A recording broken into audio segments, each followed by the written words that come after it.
Pronto, eu acho que... Pronto, ele começou.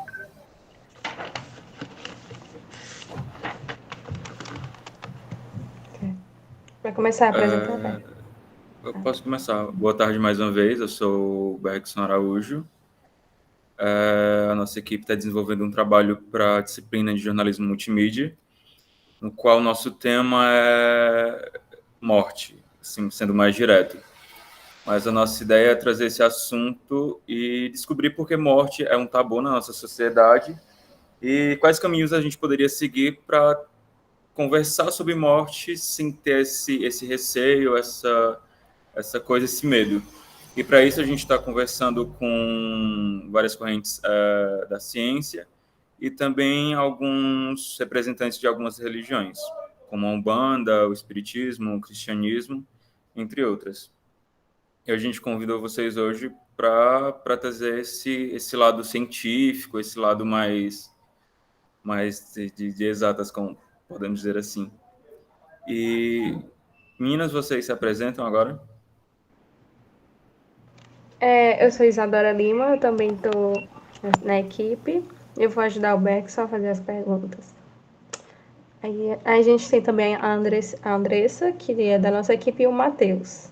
Eu não sei se eles vão se apresentar, falar alguma coisa. Oi, boa tarde. Prazer estar com vocês. Vou ficar só de ouvinte, mas vou estar auxiliando também qualquer coisa. Espero que possam. Já vai ser uma ótima contribuição para a gente, viu? Boa tarde, pessoal. Boa entrevista para vocês. Obrigada. Vai dar certo. Obrigado, Matheus. Pronto, aí. E tem o Caio também, mas ele está um pouco ocupado, acho que não vai conseguir se apresentar agora. Eu queria pedir para vocês dois começarem se apresentando, qual é o papel de vocês no Cosmo e também. Eu sei que são psicólogos, mas também são professores. Enfim, a nomeação de vocês bem certinho. Ok, bom, meu nome é Gustavo, eu trabalho no Departamento de Psicologia e coordeno o Cosmos já desde a sua criação e trabalho com alguns projetos vinculados direta ou indiretamente à temática ou da morte ou do luto, né, perdas que a gente desenvolve no Cosmos, tá bom?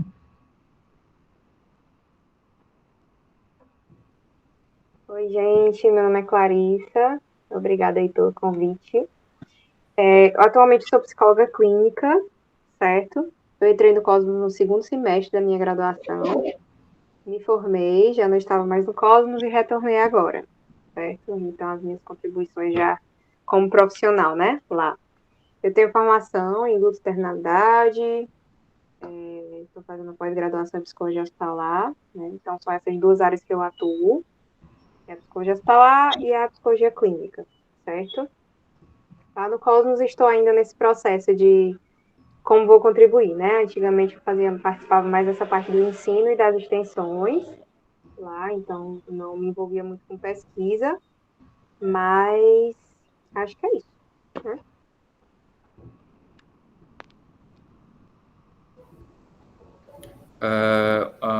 Para a gente começar a conversa, eu queria entender um pouco sobre a questão das correntes da psicologia. Não sei se o termo está correto. Tem essa coisa do Jung, do Freud, desse embate que não sei se são seguidores, posso dizer assim, eles têm, e se existem outras correntes além dessas, e a visão de morte para essas correntes é similar ou elas têm uma coisa, elas se divergem? Como a psicologia enxerga a morte? Vixe, como a psicologia se enxerga a morte é bem amplo, porque existem diversos olhares. Eu acho que a gente pode responder um pouco mais à vontade, assim, como é que a gente tem lidado com essa questão da morte no cosmos, né? Porque, é claro, existem olhares diversos, sim, é verdade, né? Que vão ter como um pano de fundo uma determinada teoria, ou alguns também, né? Enfim, vão lidar com isso de forma um pouco diversa, mas o que a gente procura ressaltar um pouco no Cosmos é a ideia de que a morte é uma parte da vida, inevitável a sua presença, né? E mais cedo ou mais tarde a gente vai ter contato com a morte próxima, seja através de alguma situação que ameaça a nossa própria vida, seja através da perda de alguém próximo, e que digamos assim, o contato com a morte, né, é um desafio, porque nos apresenta mais diretamente enfim, o contato, fazer face à finitude, e a finitude não é algo muito simples de lidar do ponto de vista do ego, né? O ego, como o ego vai lidar com a finitude, né? Então, desse ponto de vista, é uma ameaça, e o que é que eu posso dizer é que a própria sociedade como um todo, diante dessa ameaça, a nossa sociedade ocidental, qual é a forma de lidar majoritária? É negando a morte, né? Negando a morte próxima. Essa é a forma de lidar com essa ameaça à finitude que, embora se possa ter uma profissão de fé que diz que vai ser assim ou vai ser assada após a morte física, mas a certeza absoluta ninguém tem, e, portanto, essa ameaça do vazio, do fim, ou, né, de como é que se pode representar ou significar essa experiência, ela representa, de fato, uma ameaça psíquica, né, sem dúvida.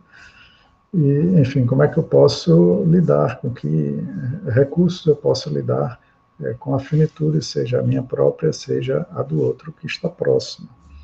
Então, a nossa sociedade, ela não oferece muitos recursos em função de que a morte próxima, ela é praticamente evitada, né?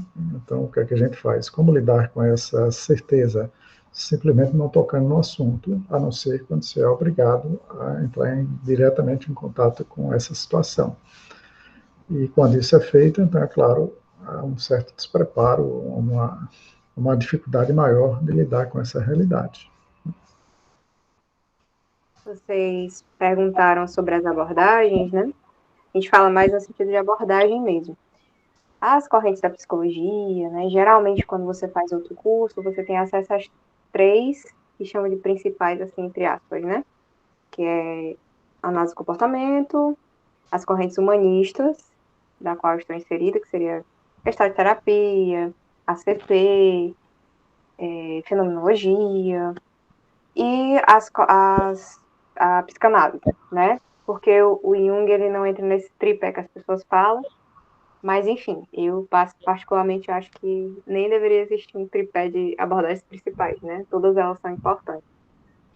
E as abordagens psicológicas, elas são uma forma, né, do terapeuta, não só um apanhado técnico, assim, de que a gente tem esses instrumentos, né, de trabalho, a metodologia, o manejo que o psicólogo vai ter, está dentro dessas abordagens, mas também a forma como se enxerga a psique, né, como se enxerga o ser humano. Então, para análise do comportamento, tudo é comportamento, né? Muitas pessoas dizem que inexiste o inconsciente para análise do comportamento, mas na verdade é que eles não consideram isso porque eles estudam o comportamento. A psicanálise, ela já tem um enfoque maior no inconsciente e nos efeitos que o inconsciente tem na consciência, né? Bem como o Jung também. E aí, quando a gente vai falar de morte, né? A gente estuda não necessariamente a morte em si, mas como a ideia de morte, a construção, né? E os efeitos que a finitude tem sobre o ser humano. Então, é isso que a gente vai estudar, né? Como o Gustavo falou, principalmente na nossa sociedade aqui ocidental, né? E levando em conta o Brasil, que é um país muito cristão, a gente tem uma visão de morte, assim, da finitude, que é muito evitada, né?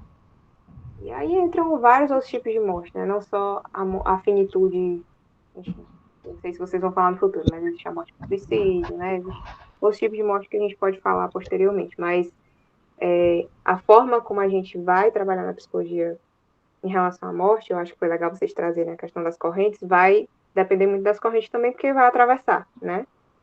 A forma como a gente vai enxergar como a pessoa está lidando com aquela finitude. É bastante. Tu falou agora a respeito sobre tipos de morte.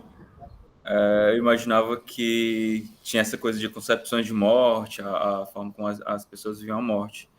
E achei bastante interessante. Tu poderia falar um pouco sobre isso, sobre os tipos de morte, o que seriam? Assim, quando eu falei sobre tipos, é porque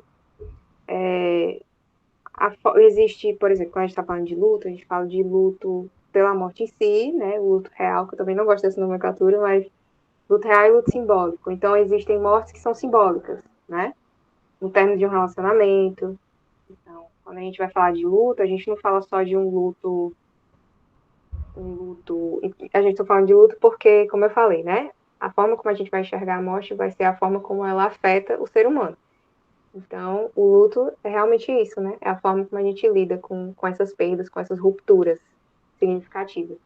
E aí, o luto simbólico, ele entra nessa parte que não diz necessariamente sobre a morte real, né? Por isso que eles falam luto real, luto simbólico, mas sobre outros tipos de morte, né? Que pode ser... Porque o luto, ele não é só sobre morte, ele é sobre ruptura. Então, existe uma ruptura...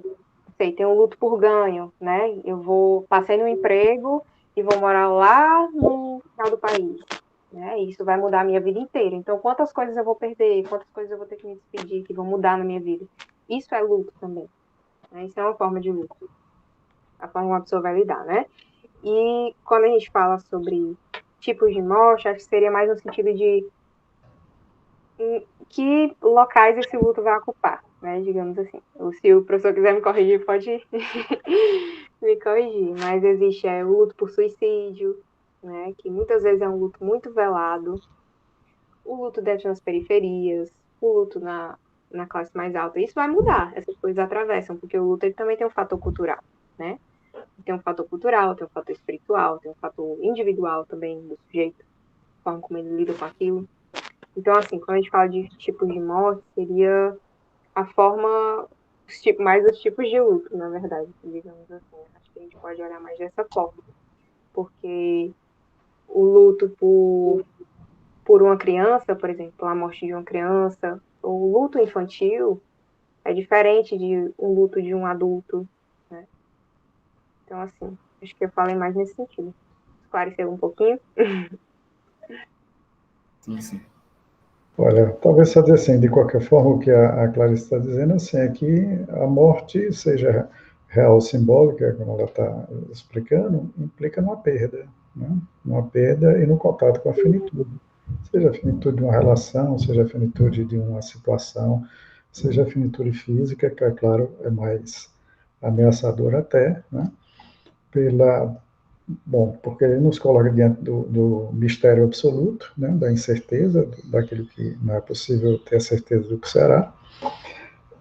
Então, essa finitude ou o significado da perda, né, claro que vai variar em função de N circunstâncias. Mesmo a perda física, existem perdas físicas e perdas físicas, né, em momentos determinados da vida, por circunstâncias diversas, por tipo de vínculos diversos. Então, a natureza desse rompimento, dessa ruptura que a Clarice fala, claro que vai variar nesse sentido, né, o impacto que isso vai ter, né, como é que cada um vai vivenciar ou significar esse fim, né, essa ruptura, essa finitude, vai ter, assim, vai ter impactos muito maiores, significados bem diversos, né? Então, isso, claro, vai ter consequências diversas, tá certo? Seja em relação ao luto, ou seja em relação aos mecanismos que o indivíduo vai mobilizar para lidar com essa situação. Eu tinha uma pergunta, Bergson, antes de tu for fazer a próxima. Quando vocês falam de luto, eu penso muito na questão da saudade, que às vezes quando você perde alguém, fica uma saudade, né, muito grande. Eu queria saber como a psicologia vê também a questão da saudade no luto. Olha, a saudade, evidentemente, que ela vai estar perpassando todo o período do luto, né? A questão mais grave talvez não seja, né, a dor maior, né, o desafio maior, não seja a saudade, mas o quanto essa falta impacta na vida do sujeito. Né, o quanto impacta, né? Como é que é esse significado? Porque a saudade, ela E, portanto, um nível de dor é absolutamente esperado se há um vínculo, se é um vínculo significativo, se há a ruptura desse vínculo, evidentemente há uma dor associada a isso, né? Então, a dor, ela faz parte e tal, só que na nossa sociedade tem essa questão também que a gente evita a dor emocional e a dor emocional, muitas vezes, é lidada como, enfim, né, como uma doença, como algo assim, não é? E logo se apela para medicamento, ou para isso, ou para aquilo, para poder, enfim, amortecer aquele sentimento da saudade, da dor, da perda, que é algo que faz parte, que é preciso lidar com isso e superar. Agora, muitas vezes também o impacto, essa perda, ela é devastadora para o sujeito, né? A gente pode conversar sobre por que tem um impacto maior, né? A ponto de o indivíduo paralisar a vida. Ele não consegue tocar a vida, se vincular a outras pessoas, investir em outros projetos, enfim, né? Poder, porque eu posso, sim, tá doendo e tal, mas eu posso manter o trabalho, manter os vínculos, etc e tal, e chorar, e sentir a dor, e sentir a saudade, como você está falando, isso ok, né? Faz parte da situação da perda. Mas, às vezes, a perda tem um impacto maior, e aí eu não consigo aceitar a vida sem aquela pessoa, se for o caso, né? Se for uma pessoa, sem aquela pessoa, não consigo e fico num nível de... Então, o indivíduo pode deprimir, ele pode, então, paralisar a vida, ele pode até chegar ao ponto, então, de ter ideações suicidas, de poder não ver perspectiva na sua vida sem aquela pessoa, isso por razões diversas, né? Então, há impactos e impactos em relação à morte de alguém, né? E também dependendo de vários fatores, até mesmo do período em que a pessoa também está vivendo, qual é as circunstâncias em que ela está enfrentando determinada perda, né? Ok? Quando a gente fala de luto, a gente está falando de são reações, né, que nós temos diante dessa ruptura significativa, que não necessariamente, como eu falei, né, não necessariamente é uma perda em si, envolve perdas, mas pode ser por ganhos também, né? E é uma reação, são várias reações que podem ser emocionais, psicológicas, comportamentais, biológicas, né? Tem pessoas que sentem no corpo. Né? Então, assim, como o professor falou, a saudade pode ser uma dessas reações, né? Ela é uma das reações possíveis. E quando a gente fala de luto, tem uma teoria que é muito interessante, que é a teoria dual do luto. Ele fala que existem dois movimentos, né, que são oscilatórios no luto, que é um movimento para restauração, um movimento focado na restauração e um movimento focado na perda. E isso não é uma coisa linear, né? O luto não é um processo linear. Ele vai oscilar entre essas coisas. E aí a saudade pode andar nesses dois aspectos. A questão é como, assim, quando a gente está focado na perda, a gente foca muito nessa saudade de revisitar, né, as coisas que você viveu, pensar, meu Deus, o que é que eu vou fazer agora, né, diante dessa perda. Quando a gente fala de restauração, é uma readaptação, né, do contexto, sem aquela pessoa, sem aquilo que foi perdido. E, enfim, quando a gente fala de saudade, né, e fala de luto, tem uma coisa que uma professora minha disse que é muito interessante, que o luto a gente não esquece, a gente ressignifica, né? E, assim, quando a gente fala de saudade, né, existe a saudade na perda e existe a saudade na restauração, né? Quando a gente pensa de uma maneira saudosa, mas, assim, aquela falta vai existir, né? Aquela pessoa foi significativa na sua vida, mas você vai pensar de uma forma mais não sei se necessariamente positiva seria a palavra, mas focado mesmo nesse processo de reestruturação, né?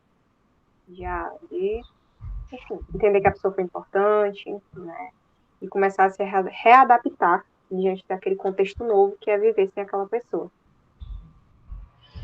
Inclusive, se há uma elaboração razoável, a própria pessoa, mesmo não estando presente, ela pode ser uma fonte de força. Pode vir a chegar a ser uma fonte de força, né? Tipo assim, as pessoas às vezes colocam, mas os ensinamentos que o papai deixou, né? Aqueles exemplos que a mamãe deixou e que hoje eu me lembro, e isso me fortalece, ou então eu me lembro daqueles momentos maravilhosos, e isso me dá, claro, uma saudade, mas não é aquela saudade agoniada, isso que a Clarice está dizendo assim, que pode ser no primeiro momento, mas é aquela saudade assim, ou que tem uma boa lembrança, um bom lugar no coração, eu posso até, mas não é algo agoniante. nem todo mundo consegue chegar a esse ponto de uma forma tão tranquila e de uma forma tão rápida, né? E pode até mesmo ter dificuldade de chegar, tá certo? Então, É, essa oscilação não quer dizer que necessariamente todo mundo vai chegar no mesmo ponto, né? Quer dizer, às vezes o indivíduo fica mais preso num desses polos, que a dor, é a falta, não sei o quê, e tem mais dificuldade de transitar para o polo da restauração, da ressignificação, do reinvestimento, tá? Então, esse é um movimento realmente muito singular, muito próprio de cada um, como é que cada um vai transitar. Às vezes a gente tem relatos de coisas assim, poxa, por exemplo, outro dia um aluno estava me relatando, um conhecido dele, que ele diz assim, olha, o fulano lá, né, meu colega de trabalho, depois que a mãe dele morreu, ele decidiu que não ia ter mais né, assim, alegria, assim, não ia mais se permitir a vida de forma nenhuma. Então ele se fecha, ele não quer saber de nada, ele não investe em nada, e ele também não quer sair desse lugar, não. Entendeu? Ele quer ficar nesse lugar de sofrimento. Aí ele pode, bom, o que é que leva a isso? A culpa, ou sei lá o quê, ou uma fidelidade a esse sujeito, a esse parente, enfim, né, a mãe, aí tem. Mas o fato é que nem todos conseguem transitar bem para uma readaptação. Né? pois é, uma coisa que eu até ia perguntar agora, com essa mensagem que você botou agora, Clarissa. Você disse que existem diversos tipos de luto e ele também é uma questão cultural, né? Vocês citaram como aqui no Brasil nós temos muita influência do cristianismo e também existe os fatores sociais. Como é que isso, não quero dizer afeta, não é afeta a palavra, mas como nosso fator cultural acaba talvez dificultando ou botando impasses na questão do luto mesmo das pessoas. Uhum. Você quer falar, professor? Bom, pode colocar um aspecto, pode ir completando também, né? A gente vai trocando aqui umas figurinhas. Olha, por exemplo, um dos fatores, essa nossa profunda desigualdade social e a violência resultante, evidentemente tem um impacto, né, gente? Porque uma das coisas que podem vir a dificultar o luto são as circunstâncias da morte, né, a idade do sujeito. Então, você veja, você ter um filho querido que, como a gente conheceu, uma senhora, né, cujo filho foi assassinado na sua frente porque ele tentou evitar um assalto com a mãe e o cara atirou e matou na frente dela. Qual o impacto que isso tem?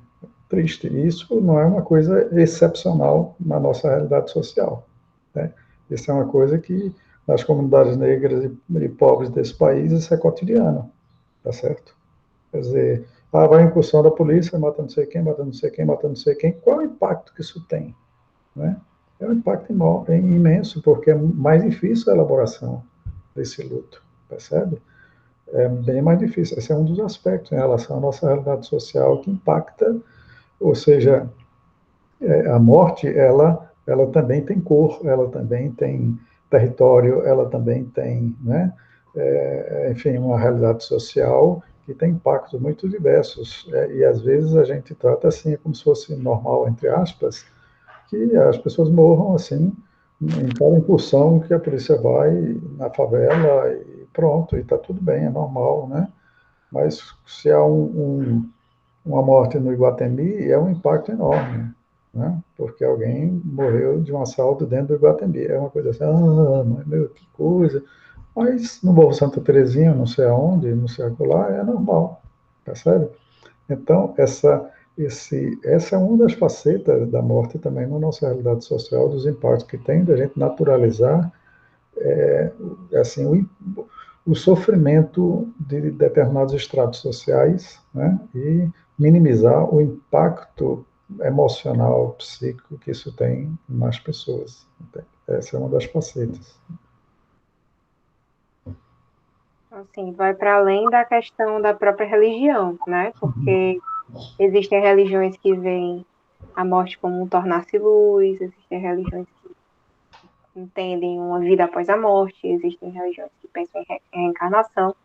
Então, isso vai influenciar como você lida com a finitude, né? E a forma, quando a gente falar de morte é falar de vida. Então, a forma como você enxerga a vida vai influenciar a morte como você enxerga a finitude. Né? Então, essas vidas, elas importam, elas não importam, né? São mais de 500 mil mortes no país. E, de certa forma, a morte da moça de Guatemi mobilizou até mais, né? A gente do que essas questões, né? A morte de uma pessoa famosa como Paulo Gustavo mobilizou mais do que as 500 mil mortes que fez no dia, inclusive no Dia Nacional do Luto. Então, isso tudo vai influenciar, como eu falei, né? É multifatorial. Claro, a cultura não é a única coisa, né? Existem pessoas que veem um jovem negro da periferia e que sentem essa morte de uma maneira muito mais profunda. Inclusive pessoas que partilham dessa questão racial, né? Pessoas negras. Como as pessoas negras enxergam a morte de outras pessoas negras. Né? Então, ele é realmente multifatorial, a cultura influencia e ela pode, da mesma forma que ela pode barrar o processo de luto, né? Como em alguns casos de luto que são muito velados, né? Até mesmo, por exemplo, uma mãe que perde um neném que não, com 3, 4 meses, um aborto, por exemplo, né? Se ela está vivenciando um luto, né? Esse luto às vezes é muito velado, as pessoas não consideram muito. Então, isso é cultura também. Isso é a forma como é visto culturalmente. Então, a gente tem que pensar, né, nos tipos de morte para entender também as formas como a gente vivencia esse luto. Vocês falaram sobre como a morte de determinadas pessoas que ganham uma certa visibilidade pode chegar a afetar muita gente. Isso me fez lembrar o conceito de luto coletivo. Vocês poderiam falar, explicar o que seria esse luto coletivo e como ele é capaz de afetar uma sociedade? Olha, não sei, eu particularmente assim, não trabalho muito com o conceito, talvez pela própria ação, né, que a gente desenvolve no momento, eu trabalho assim diretamente hoje com o conceito de luto coletivo, mas você colocando aí, o que me vem é o seguinte, evidentemente que certos fenômenos, né, tocam mais emocionalmente as pessoas do que outras, né, e às vezes, então, por exemplo, o caso do Miguel lá em Recife, então tem um impacto, tem uma certa mobilização, porque consegue, enfim, repercussão na mídia e atravessa sentimentos que são mais ou menos comuns, como essa questão, então, da nossa relação com os filhos, por exemplo, da injustiça social, enfim, há várias coisas que podem ser atravessadas e que podem ser catalisadores de um sentimento mais amplo, não é? Assim como a morte de um herói, né? De um herói, né? O Ayrton Senna morreu, não é? Então, o quanto mobiliza a sociedade, porque há uma identificação profunda com aquele, enfim, né? Com aquela imagem de herói, há uma identificação e, portanto, a morte dele é uma morte minha, do meu herói, né? Do meu cantor, do meu ídolo. Em parte, eu posso me identificar como uma perda minha, né? Então, existem alguns aspectos a serem considerados desse ponto de vista, assim, o que é que impactam a coletividade do ponto de vista emocional e que elementos podem vir a ser mobilizados, né, com esse evento, né, numa coletividade, assim como, por exemplo, a morte do George Floyd, né, por exemplo, né? Então, George Floyd, ele causa a repercussão, o direcionamento, a forma como isso vai impactar, no caso dos Estados Unidos, do Floyd, por exemplo, já era um movimento internacional em relação aos direitos, enfim, dos negros, ao empoderamento, né, ao respeito, à luta pelos direitos. Então, tem uma repercussão imensa que extrapola, inclusive, os Estados Unidos, chega ao Brasil, chega à Europa, chega em vários lugares, né? Outras podem ter um impacto, mas não se converter necessariamente numa ação coletiva, né? Isso é só aquele impacto, aquela dor, aquela coisa, mas que depois se dilui. Então, assim, eu confesso assim, eu não tenho me debruçado, eu particularmente, me debruçado, né, com o conceito do luto coletivo, lidar com esse fenômeno, para poder, talvez, contribuir com uma reflexão com outros aspectos que a gente pudesse lidar, né? é interessante porque tem essa questão, por exemplo, dos desastres, é um outro aspecto que mobiliza também isso, tipo Brumadinho, tipo, né, certos desastres que acontecem, que impactam uma comunidade local, mas que também tem uma repercussão muito mais ampla. E então esses desastres, enfim, isso que pode repercutir também num certo luto nacional, a gente está falando então, né, coletivo. Assim, eu particularmente não tenho me debruçado mais diretamente sobre isso, mas levanto aqui alguns desses aspectos que podem, pelo menos, iniciar aí uma reflexão sobre isso, né?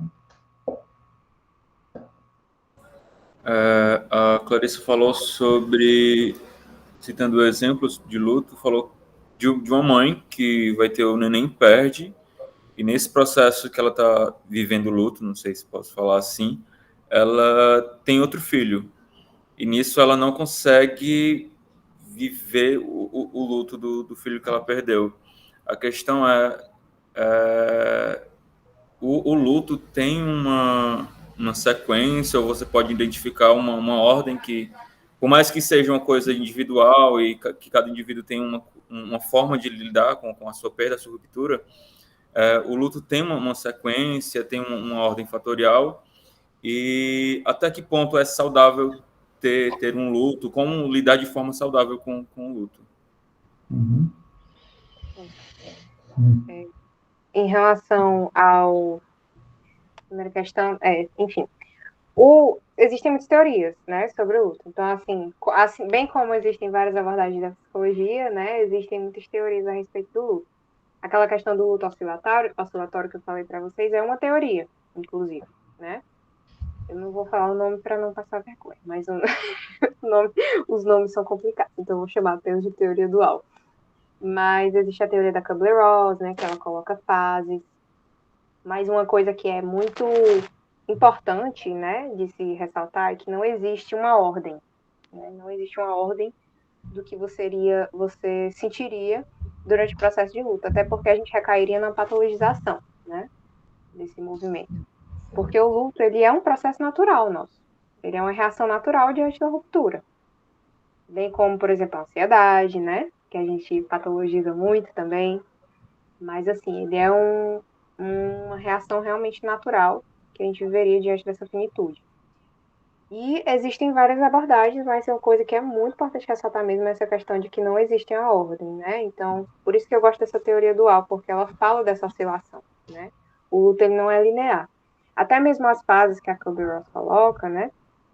Que ela fala da fase da negação, né? A fase da raiva, da aceitação, da barganha. Então, assim, ela vai falando dessas fases e até mesmo diante dessas fases, a pessoa não vive essas fases de maneira linear, organizada, de uma ordem, né? Tanto que eu falei aqui sem ser na ordem, mas a gente não vive essas fases numa ordem. A gente vai viver, tem horas que você vai estar num movimento mais depressivo, tem horas que você está mais no movimento de raiva, no movimento de negação. Então, não existe, né, essas fases. E aí, qual era a outra pergunta? Se tem uma forma de ver se o luto está numa fase saudável, e como a gente pode identificar quando o luto já está afetando muito a vida de uma pessoa. Existe o processo de luto natural, normal, assim, entre aspas, e existe o luto patológico, que a gente chama, né? Tudo depende muito, né? Como a gente fala, quando a gente está lidando com o ser humano, existe uma singularidade. Então, não tem como a gente elaborar aí sempre, né? Até mesmo quando a gente fala do DSM, a gente não fala simplesmente daquilo, assim, a pessoa está com depressão porque ela está com aquilo. Existe todo um contexto, né? Então, assim, se é um luto que se prolonga, né, que está impedindo a pessoa de viver, de se reestruturar durante um período muito longo, né, e que a pessoa considere isso como algo que ela realmente não está sabendo mais lidar, então aí a gente pode observar um luto patológico, digamos assim, né? Mas envolve muito uma percepção dos entes queridos, uma percepção da própria pessoa, né? Quando a gente está vivendo ansiedade, a gente também eu sinto ansiedade, mas chega um momento que você sente que você não suporta mais, né? você não sabe mais lidar com aquilo. Aí vira uma coisa mais patológica mesmo, né? Que aí você procura apoio, suporte psicológico, enfim. Então, da mesma forma, o luto, né? Ele é um processo natural, não existe... O luto não necessariamente ele tem que ser uma doença, né? Ele é realmente uma reação natural nossa, como eu falei no início. E aí, isso se torna patológico quando a pessoa começa a realmente não saber lidar mais com isso e afeta muitos outros âmbitos da vida dela, né? Como o professor falou, tem pessoas que ficam acamadas, né? Tem pessoas que não param de conviver socialmente, que elas não conseguem se reestruturar diante de tamanha perda, certo? Uhum. Acho que, de certa forma, é isso. Talvez a gente pudesse falar assim, eu prefiro falar assim de fatores complicadores do luto, né? Fatores que podem complicar o luto, no sentido de intensificar o sofrimento. Claro que esse sofrimento, como eu falei, pode chegar a ponto do indivíduo se suicidar. Né? Pode. Isso, evidentemente, não é a solução saudável, né? Mas são graus de sofrimento e tal. Mas, assim, às vezes as pessoas tendem a perguntar, e quanto tempo dura o luto? Isso é difícil de responder. Não tem como você padronizar, né? Por vários fatores que podem complicar. Então, por exemplo, a minha mãe, bom, a vida é longa, né, com meu pai, quando meu pai morreu de um ataque cardíaco, então, quer dizer, ela passou alguns anos para poder falar dele sem chorar, né? Ela passou alguns anos, né? Então, foi um desafio maior? Foi, porque tem algumas circunstâncias que levavam a um desafio maior para ela se reorganizar numa vida onde os filhos já não estavam presentes, era ele e ela, né? Eram os dois. Então, como é que a pessoa com, sei lá, 70 e tantos anos vai se readequar, né? Vai se reinventar para essa nova vida? Então, demanda um esforço maior. Então, há complicadores, há fatores que complicam, pode ser um desafio, representar, então, portanto, um prolongamento de um sofrimento. E aí, na medida que o indivíduo tem um sofrimento com o qual ele já tem mais dificuldade de lidar, é preciso um apoio profissional, isso que a gente orienta. Então, olha, procure apoio profissional para lhe dar um suporte, porque isso pode evitar, então, que esse sofrimento possa alcançar uma magnitude que tenha um prejuízo maior, né, para a sua vida. Então, quanto mais a vida do indivíduo estiver prejudicada, paralisada, né, em função dessa perda, é mais a maior necessidade que ele tem de um apoio profissional, né? Só que a gente evita, assim, aí para caso a caso, é o bom senso também do terapeuta ou de alguém, mesmo alguém da área de saúde mesmo, a qual ele recorra, para poder, então, orientar para que, olha, você precisa de um apoio profissional, né? É melhor você procurar para poder lhe dar um suporte necessário. Eu ia falar agora. Nossa, peraí, eu me perdi agora, desculpa. Beck, você faz a pergunta, por favor. Porque você estava falando, eu acabei pensando em outra coisa. Fazer a pergunta, Beck. Vocês falaram agora sobre essa questão do suicídio. Eu acredito que como no início eu perguntei sobre a visão que a psicologia tinha de morte, vocês falaram que há determinadas abordagens, a gente tem uma análise diferente, e queria saber como é essa questão da visão do suicídio pela psicologia.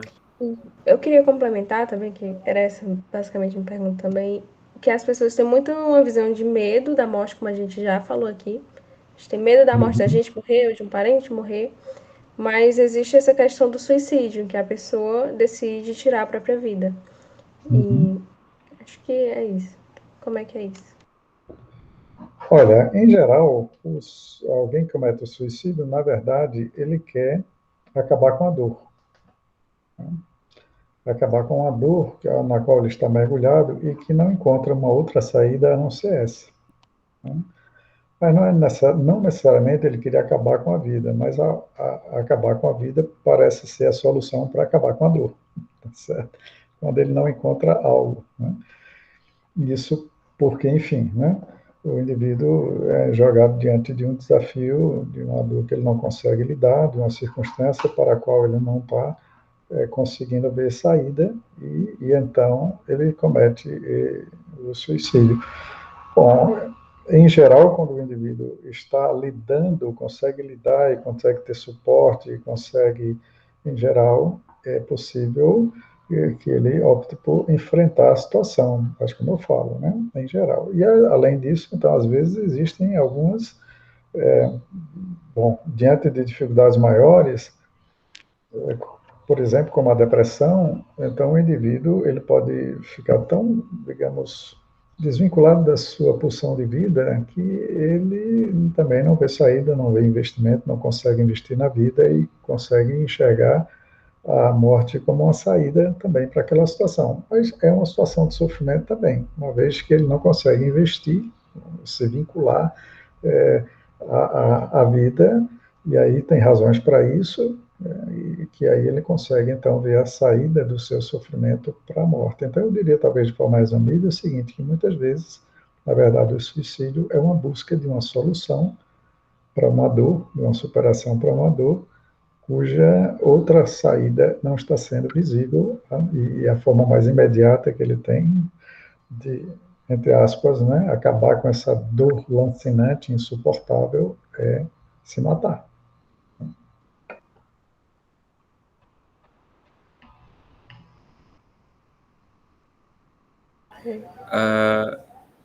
Uma outra pergunta relacionada ao assunto. As pessoas têm muito receio sobre conversar sobre suicídio, mas conversar sobre morte no geral, e por conta dos fatores sociais, como vocês explicaram, que é mais fácil negar para não precisar lidar com o assunto. E um receio que a gente tinha antes de começar o trabalho é medo de fazer apologia à morte. E a questão era essa. Quando você fala sobre o assunto, você induz alguém a pensar a morte como uma coisa positiva, e enfim. Não necessariamente. Não precisa ser o jogo da baleia azul, sei lá o que, né? Mas que também, quando a gente fala na finitude, na morte, ela também pode ser uma boa conselheira, né, no sentido de levantar a questão sobre o que é significativo na vida, nos fazer lembrar que existe um tempo finito para essa existência e que, portanto, às vezes eu posso estar investindo em algo que não é realmente significativo, né? Então, quando eu digo assim, poxa, se você tivesse só uma semana de vida, o que é que você faria, né? Então, eu faria talvez coisas que eu não fizesse se eu achasse que eu tenho ad infinito, que eu posso postergar a coisa ad infinito. Então, certos investimentos, a proximidade da morte, ela também nos recoloca a questão do que é o essencial, né? Do que é o significado da vida, do que é importante, do que realmente vale a pena, né? E aí é uma das questões aí que se aborda também na psicologia, o sentido, né? Qual o sentido da vida, né? Que algumas psicologias trabalham com isso, né? Essa produção de emprestar um significado à existência que não seja somente, sei lá, né? O que está no script social de você, enfim, né? Ter uma profissão, ter casar, ter filhos e tal, mas isso o que é, né? Ou qualquer outro script, mas enfim, qual o significado para você em relação à vida, como é a vida que vale a pena ser vivida. Então, levantar essa discussão da morte também é poder, primeiro, a gente tratar de algo que é inevitável, né? E que no Oriente há uma preparação para isso, né? Os orientais, por exemplo, eles consideram que há a possibilidade da iluminação diante da finitude, ou seja, de um esclarecimento interior a ponto do indivíduo se deparar com uma realização ou com, não é, algo que lhe seja mais pleno, né? A possibilidade, não é que será, mas eles levam a sério essa ideia enfim, né, de que da impermanência, né, e que, portanto, lidar com a impermanência, lidar com essas mortes inevitáveis durante toda a vida, para poder lidar com a impermanência de tudo, encontrando um sentido nesse fluxo da vida que inclui a morte. É uma outra forma de lidar com a morte, né? Então, existe uma forma, sim, saudável de não negar a morte, sem fazer apologia, mas muito pelo contrário, de inquirir o significado da dor, do sofrimento, da vida humana, e de incluir essa dimensão que é inevitável. Porque a negação não nos leva também a nos preparar para isso, né? Existe um tabu muito grande de que não se pode falar sobre suicídio porque vai instigar as pessoas a se suicidarem, né? Não é assim, até porque a gente sabe que é multifatorial. Então, as pessoas não vão se suicidar simplesmente porque elas estão falando sobre suicídio. Mas, claro, existe uma maneira responsável de fazer, né, de falar sobre morte, de falar sobre a questão do suicídio, né? Muitas vezes a campanha de Setembro Amarelo, ela é muito importante, mas muitas vezes as pessoas utilizam de maneira bem errônea, né? Então, assim, de indicar, vem aqui no meu direct, a gente vai te conversar, né? Você não deve indicar nunca que uma pessoa converse com alguém que não seja um profissional capacitado, né? Uma pessoa com ideação suicida. Não, porque a gente tem que notificar, a gente tem que, enfim, a gente está habilitado, né, a acolher esse tipo de caso. E aí é importante, mas aí relembrar que é super importante falar sobre morte, né? É super importante essa conscientização. As pessoas entenderem que é algo natural, é algo que acontece, né? Até mesmo a questão do suicídio, né? Do que o professor Gustavo falou, as pessoas surge uma culpa muito grande, uma procura do culpado, né? Por que aquela pessoa se suicidou, né? Muitas pessoas assumem uma culpa diante daquilo. E aí é necessário entender que não é sobre não viver, mas sobre dor, né? Sobre o esgotamento de possibilidades de existência. Porque a pessoa não enxerga mais uma forma de existir daquilo, diante das possibilidades que ela tem. Então, acho que é isso. E ao Eu falar, queria por exemplo, só completar, assim, ao se falar, por exemplo, sobre o suicídio, é importante trocar informações sobre sinais, né, para as pessoas ao entorno perceberem, né, quando é que a pessoa vai estar dando dicas de que há uma intencionalidade nesse sentido, que às vezes ela é minimizada, ela simplesmente não é percebida. Então, falar uma certa educação nesse sentido, informação, também ajuda as pessoas a perceberem e, quem sabe, conseguir tomar alguma iniciativa que talvez venha, não necessariamente, mas talvez venha a impedir ou a oferecer uma outra alternativa a essa pessoa. Eu tinha uma pergunta mais relacionada à religião, que muitas pessoas têm a sua crença e a maioria das religiões acreditam numa vida pós-morte, na reencarnação, e também muitas religiões condenam a questão do suicídio, né? Dizem que, enfim, cada religião tem aí sua vertente, mas como a psicologia poderia. Psicologia não, eu digo. O psicólogo ali com uma pessoa fala sobre isso. Não sei. Como poderia contribuir, no caso, né? Porque o psicólogo não pode levar também a questão da religião para a pessoa, eu acredito, né? Mas olha, ele pode encarar sim a sua crença, a sua vinculação com a religião, pode ser um recurso ou pode ser um problema. Tá certo? Muitas vezes é um recurso, na medida em que aponta para um sentido, em que conforta, seja for a crença que ele tenha, mas se isso fortalece, se isso conforta, se isso abre possibilidades, se empresta o significado para aquela experiência que lhe seja positivo, é algo que é um recurso importante. A espiritualidade é um recurso que pode ser importante, independente da crença como a pessoa lida, se aquilo fortalece o sujeito diante daquela situação. Mas, por exemplo, às vezes a interpretação da religião é no sentido de condenar, de levar a culpa, se você está passando por isso, é porque você cometeu um pecado, então isso aí é um castigo de Deus. Esse não é um recurso, tá certo? Aí, definitivamente, a gente precisa, pelo menos eu acredito que a gente precisa questionar, no sentido de colocar uma outra concepção, porque possa questionar esse, para não pesar ainda mais sobre o sujeito, percebe? Então, aí a gente precisaria lidar não pelo fato da gente não concordar, mas é porque aquela forma de apresentação da religião, ela leva a uma, digamos, a um peso, a uma culpa, a exacerbar a culpa ou fragilizar o sujeito ainda mais. Então, aí a gente precisaria também de questionar isso, né? Quando a gente fala de atendimento de casos de suicídio, o foco vai ser sempre em fatores que sustentam, né? Fatores de apoio mesmo. Então, assim, se a religião é uma fonte de apoio, né? É um fator facilitador, aí a gente pode utilizar ela como um instrumento, né? De certa forma, assim, como um ponto que a gente pode, enfim, ajudar no processo do indivíduo. Mas se ela não é um fator facilitador, é um fator que complica, né? Aí já realmente entra esse trabalho de conscientização, né? De acolher aquela dor do sujeito, de, enfim, questionar mesmo, né? Porque a gente não aponta exatamente caminhos, mas de questionar mesmo, como o professor falou, né?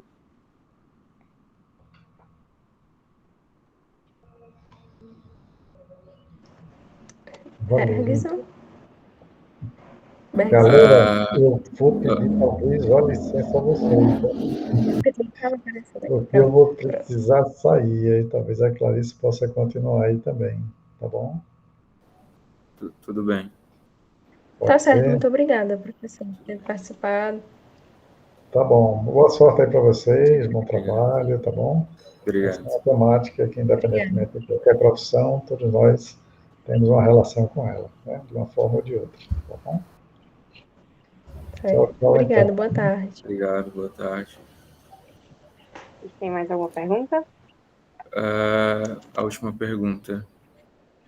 A gente perguntou como a psicologia vê essa questão da morte, do suicídio, e um ponto também é deixa o carro passar, de um momento. Passou. A questão da eutanásia. Como a psicologia vê esse ponto? Inclusive, não sei se minhas fontes estão certas, mas Freud passou por um processo de eutanásia, não sei, né? Alguma coisa assim. Menina, não me coloquem coisa da psicanálise que... que eu não vou saber dizer para vocês. É porque a gente estuda as abordagens, mas quando foge da nossa, né, é fora um pouco do campo que a gente estuda.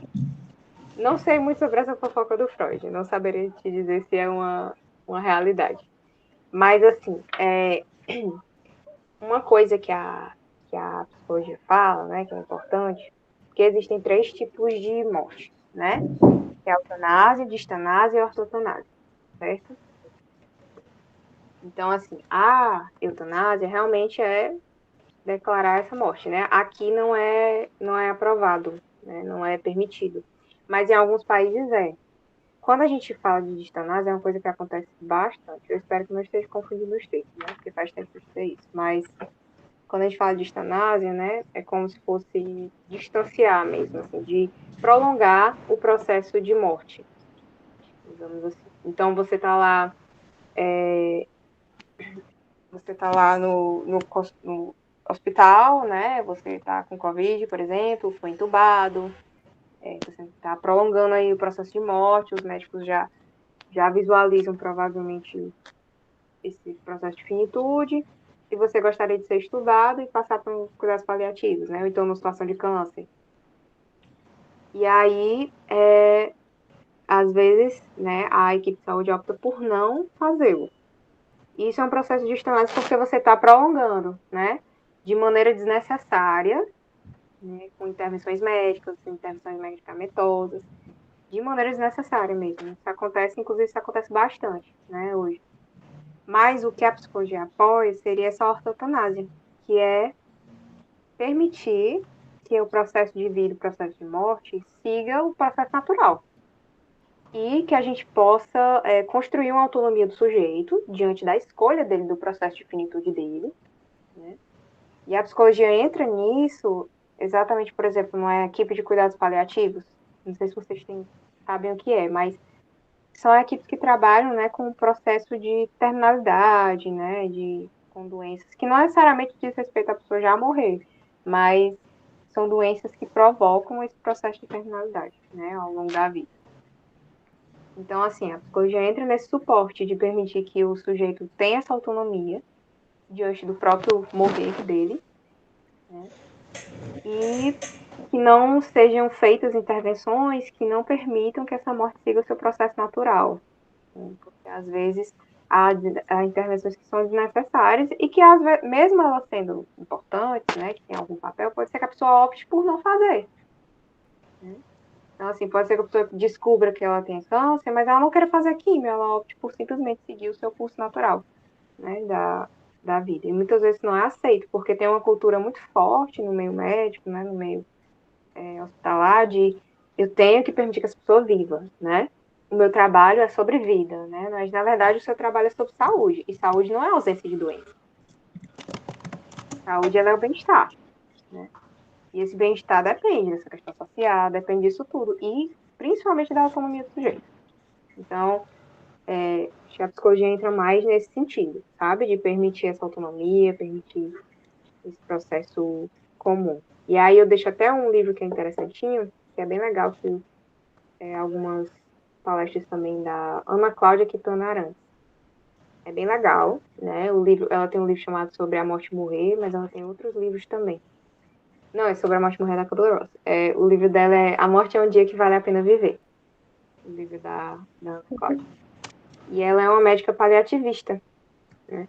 E é muito legal, assim. Ela tem um trabalho muito legal. Ela tem, inclusive, uma entrevista com a Jill Tilt. Acho que as pessoas já assistiram. Mas fica essa indicação, assim, certo? E desses 3 terminhos aí que são importantes vocês saberem quando a gente fala de eutanásia. Tá bom, obrigada. Bergson, tu vai perguntar mais alguma coisa? Deixa eu ver aqui no roteiro se tem mais alguma coisa. Acho que para a gente encerrar, saber sobre como a gente pode ajudar pessoas que, Sim, como o vou professor perguntar isso falou, a gente observar sinais e saber que a pessoa está precisando de ajuda, como a gente chega para essa pessoa e como encaminha ela para algum lugar, ou como fazer isso e para onde mandar ela, como falar. Uhum. Certo. Uma coisa que eu sempre digo é que as pessoas não fazem terapia se elas não quiserem, né? Então, não tem como a gente forçar ninguém a seguir um processo terapêutico, não tem como. O que nós podemos fazer, né, assim, saindo um pouco do meu lugar de psicóloga, é servir como esses fatores facilitadores, que um dos fatores facilitadores é a rede de apoio social. Então, você tem que se, assim como outras questões de outros distúrbios mentais, você tem que estar lá, né? Permitir um suporte, acolher a dor daquele sujeito, né? Então, evitar um processo de culpabilização, como, por exemplo, no caso desse da religião, né? De você sentir culpa porque a religião fala que suicídio é ruim e a pessoa tem essa ideação, né? Então, assim, dar um suporte mesmo, na medida que isso também não se torne algo seu, certo? Mas permitir que aquela dor seja acolhida, que aquela dor seja ouvida, né? E colocar para ouvir também o lugar daquela pessoa e conscientizar ela a respeito, né? De, olha, eu noto que isso está acontecendo, né? Eu estou aqui do seu lado, eu lhe apoio. Mas você já pensou sobre procurar suporte de um profissional? Talvez fosse interessante, talvez fosse importante para você, né? A gente também precisa ter esses contatos, essa rede de contato do CVV, por exemplo, né? Os profissionais que trabalham com essa questão do suicídio, isso é muito importante, em qualquer lugar, né? Tanto a gente como em qualquer lugar, instituição, é importante isso acontecer, porque o suicídio é uma questão que está em todos os lugares. Não é uma questão que está só em hospital, é uma questão que está só no nosso cotidiano. Enfim, certo?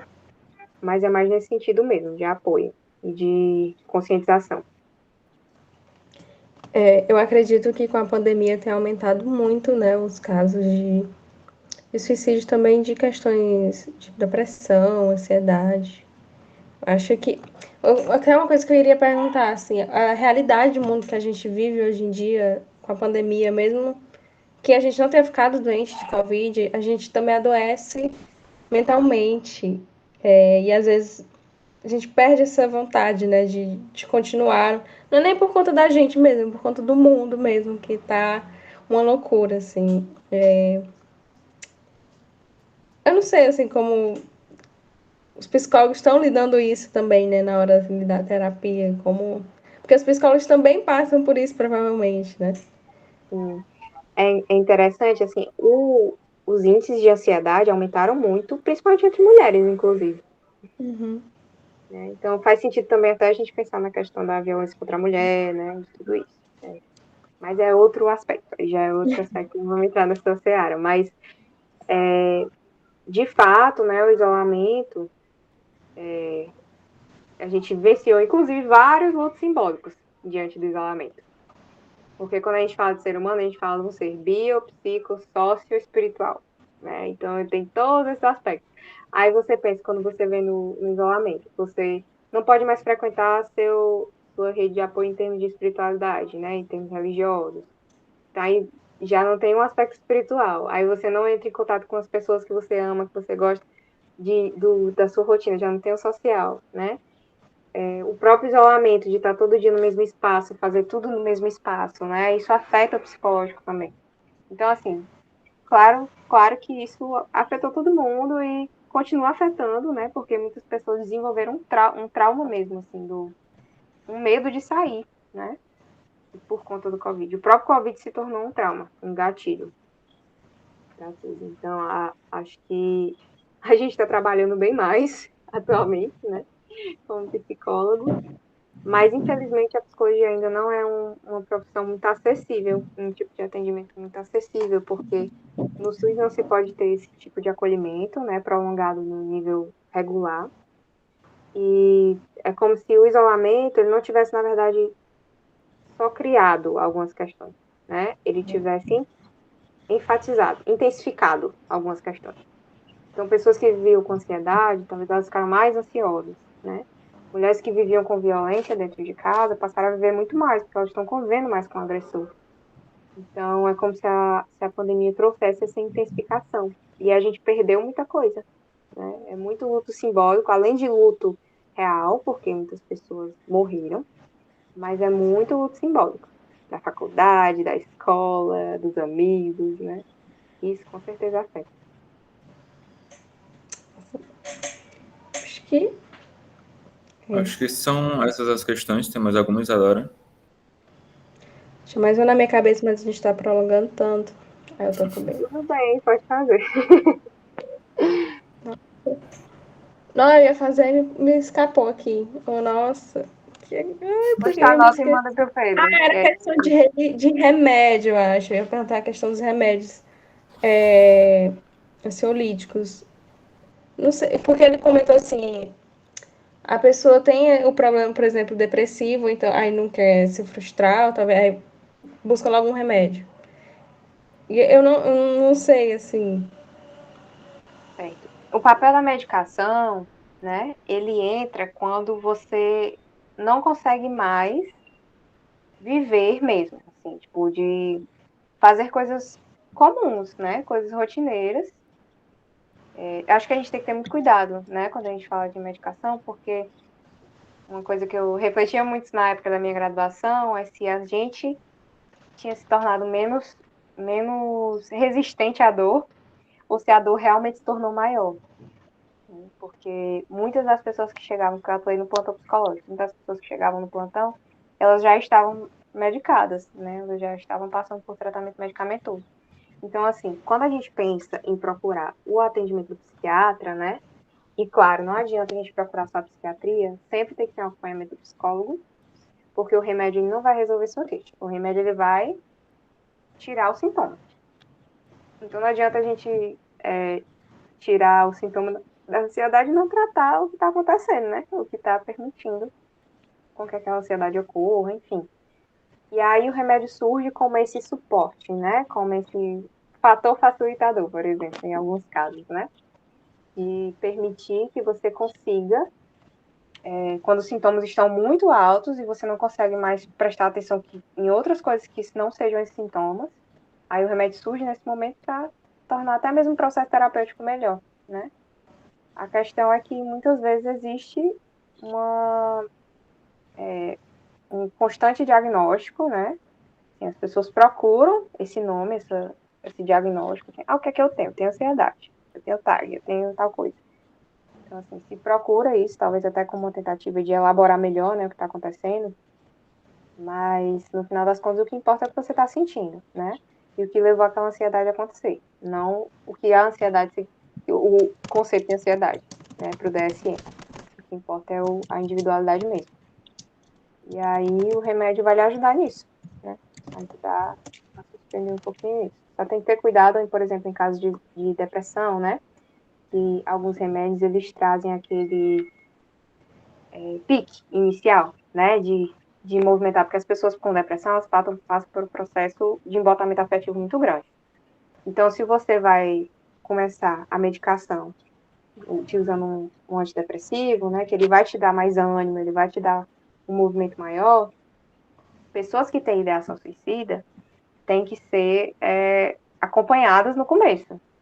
Porque se ela já tinha ideação, agora que ela está com um movimento muito maior, um empenho maior, pode ser que isso ajude no processo, né, de cometer o suicídio. Então, a gente tem que ter esse cuidado, até mesmo quando você vai passar uma medicação. Porque a forma como essa medicação vai ter de efeito e a forma como é a queixa da pessoa vai criar aí um conjunto muito único. Certo? Tá, acho que é isso então, né? A gente abordou muitas coisas. Nosso tempo tá curto também, mas muito obrigada, Clarice. Muito obrigada também ao professor, né, que teve que sair. Se precisarem de ajuda, só pegue o meu contato pro Pedro, tá bom? Tá bem. Certo. Estamos por aqui. Muito Muito obrigado obrigada. pela paciência e disponibilidade. Tá Obrigado. bom. Tchau, tchau. Tchau, tchau. Pedir pro Caio. Ai, gente. Gente, Vai, eu vou vai. Tô interromper. morrendo de sono. Pera aí, eu vou fazer um café pra mim e já eu volto, que eu tô morrendo de sono. Gente, eu vou interromper aqui, tá? Tá. Para parar a gravação e abro outra sala e mando para ele, tá? É o tempo que a Isadora aí resolve a vida dela. Também vou tomar um cafezinho.